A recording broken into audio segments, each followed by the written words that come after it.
The gala was supposed to celebrate success, innovation, and generosity. Crystal chandeliers sparkled above hundreds of guests, cameras flashed, and reporters followed every move of billionaire entrepreneur, Victoria Hale.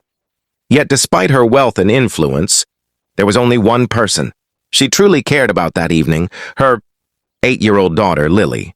For 3 years, Lily had barely spoken.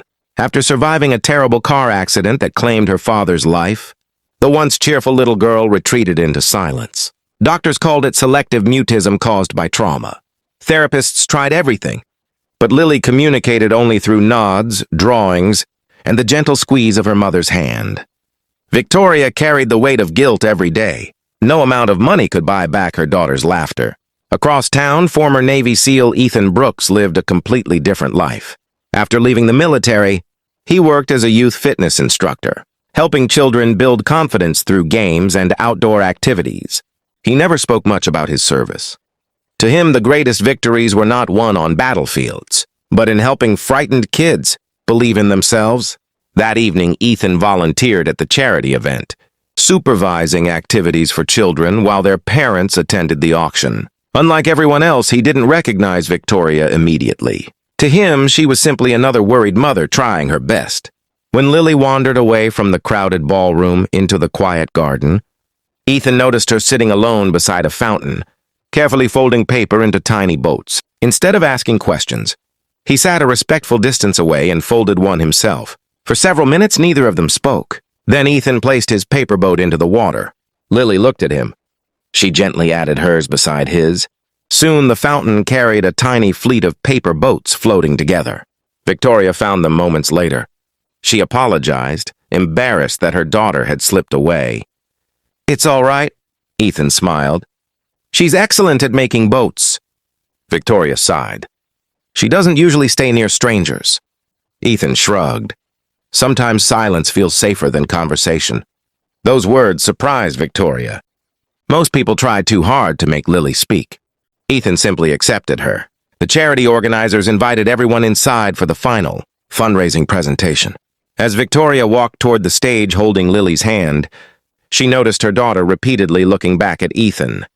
Halfway through the speech, the microphone suddenly failed. The audience laughed awkwardly while technicians rushed to fix it. The unexpected silence filled the ballroom. Lily slowly let go of her mother's hand. She walked across the room. Every guest watched curiously. She stopped directly in front of Ethan. Looking up at him with trembling eyes, she quietly asked, "Were you scared too?" The room froze. Victoria felt tears instantly fill her eyes. It was the first sentence her daughter had spoken in 3 years. Ethan knelt until they were eye level. "Yes," he answered softly. "Many times." Lily hesitated.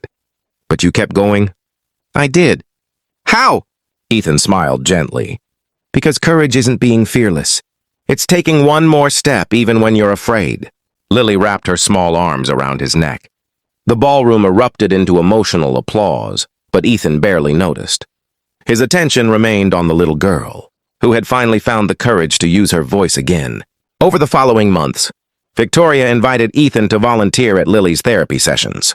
There was no miracle cure, only patience, consistency, and trust. Week after week, Lily spoke a little more. First single words, then complete sentences. Eventually, laughter returned to the house that had been painfully quiet for years. Victoria also discovered that Ethan quietly spent weekends mentoring children from military families and those who had lost parents. He never asked for recognition or donations. His greatest reward was watching children smile again. As they spent more time together, friendship slowly became something deeper. Victoria admired Ethan's humility. Ethan admired Victoria's determination to remain a loving mother despite carrying enormous responsibilities. Neither rushed their feelings. Lily noticed them before they did. One afternoon, while planting flowers in the garden, she looked between them and grinned. "You both smile more now." They laughed because she was right. A year after the gala, the same charity hosted another fundraising event. This time, Lily confidently walked onto the stage alone. She thanked everyone for helping children recover from trauma and introduced a new foundation her mother had established to provide free mental health care for military families and children recovering from tragedy. When she finished, she turned toward the front row. My hero isn't just my mom, she said proudly. It's also the man who taught me that brave people can still be scared. She pointed at Ethan.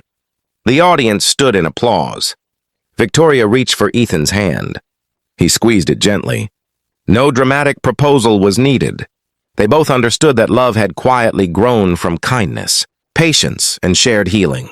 The wealth Victoria possessed had built hospitals, schools, and businesses, but one quiet conversation beside a fountain had restored something priceless: a little girl's voice, a mother's hope, and 3 lonely hearts that finally found a family together.